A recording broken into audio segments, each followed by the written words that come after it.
Good evening. Welcome to another episode of Cute Fuzzy Weasel's Crappy Pastas. Tonight, from the hidebound book of Crappy Pastas, I, acerbic platypus, sitting in for my good friend and colleague, Cute Fuzzy Weasel, will be reading you The Mystery of the Attic.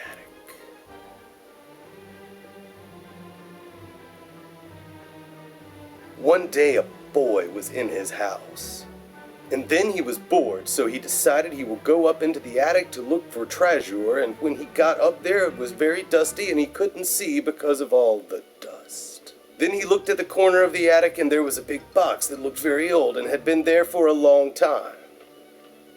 He opened it. The box opened and then 194,189 Y zombies and 292,381 vampires jumped out, and he screamed so loud that his throat hurt. Then he looked down at his hands and saw that his fingernails were growing very, very, very long and very sharp, and his face was itchy. And he looked at the mirror that was in the corner, and then saw that he had grown hair, that he had Gorwin hair at his face, and he was so choked. Nut, he was so very hangry and angry. On his mouth he had fangs, and they were sharp. And then he thought to himself, I must be a werewolf.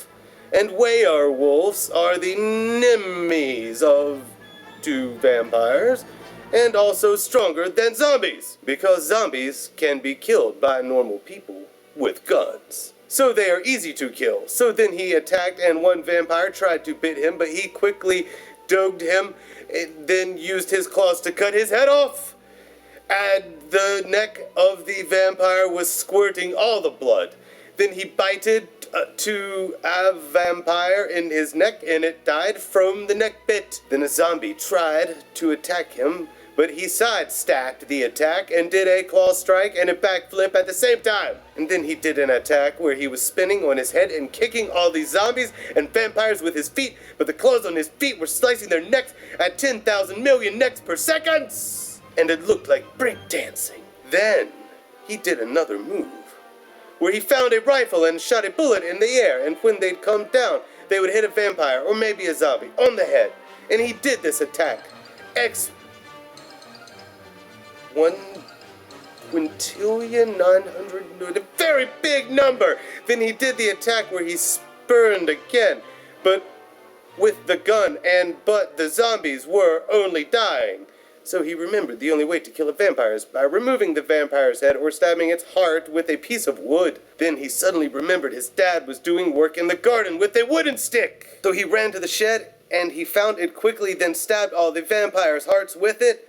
When it was all done, he saw he made a lot of mess, so he quickly cleaned it up before his parents got home, because it was in the holidays and his parents were at work.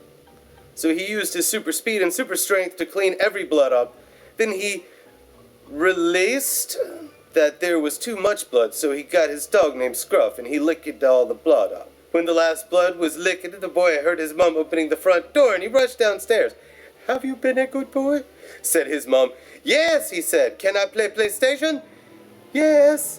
And then that was the end of the mystery of Treasure Attic. We'll see you next time on Crappy Pastas.